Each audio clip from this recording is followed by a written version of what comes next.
Hi ವೀಕ್ಷಕರೇ, ಈ ದಿನ ಉಪ್ಪಿಟ್ಟು ಮಾಡುವುದು ಹೇಗೆ ಎಂದು ತಿಳಿಸುತ್ತೇನೆ. ಬೇಕಾಗುವ ಸಾಮಗ್ರಿಗಳು: ಕೊತ್ತಂಬರಿ ಸ್ವಲ್ಪ, 1 ಇಂಚ್ ಶುಂಠಿ, 1-2 ಪೀಸ್ ಚಕ್ಕೆ, 1 ಟೊಮೆಟೊ ಮತ್ತು ಈರುಳ್ಳಿ ಇಷ್ಟನ್ನು ಸಣ್ಣದಾಗಿ ಹೆಚ್ಚಿ ಇಟ್ಕೊಳ್ಳಿ. ಒಗ್ಗರಣೆಗೆ ಸಾಸಿವೆ, ಉದ್ದಿನಬೇಳೆ, ಕಡಲೆಬೇಳೆ, 2 ಕಪ್ ರವೆ ಚೆನ್ನಾಗಿ 5 ನಿಮಿಷ ಹುರಿಯಬೇಕು. 3 ಅಥವಾ 4 ಹಸಿಮೆಣಸಿನಕಾಯಿ. ಎಣ್ಣೆ ಬಿಸಿ ಆದಮೇಲೆ ಸಾಸಿವೆ, ಉದ್ದಿನಬೇಳೆ, ಕಡಲೆಬೇಳೆ ಅದಾಗಿ ಒಂಚೂರು ಕೆಂಪಾಗಲಿ. ಅದಾದಮೇಲೆ ಈರುಳ್ಳಿ, ಶುಂಠಿ ಮತ್ತು ಚಕ್ಕೆ ಹಾಕಿ ಸ್ವಲ್ಪ ಫ್ರೈ ಆದಮೇಲೆ ಟೊಮೆಟೊ ಹಾಕಿ. ಟೊಮೆಟೊ ಹಾಕಿದ ಮೇಲೆ ಒಂದು 3-4 ಮಿನಿಟ್ಸು ಚೆನ್ನಾಗಿ ಅದು ಸಾಫ್ಟ್ ಆಗಲಿ.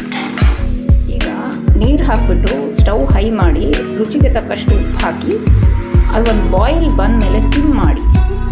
ನೀರು ಬಾಯ್ಲ್ ಆದಾಗ ಸಿಮ್ ಮಾಡಿಬಿಟ್ಟು ಕೊತ್ತಂಬರಿ ಹಾಕಿ ಅದಾದಮೇಲೆ ಈ ರವೆನ ನಿಧಾನಕ್ಕೆ ಸೌಟಲ್ಲಿ ತೆಗೆಸ್ಕೊಂಡು ಒಂಚೂರು ಗಂಟಾಗದೆ ಹಾಕಿ ಪ್ಲೇಟ್ನ ಮುಚ್ಚಿ.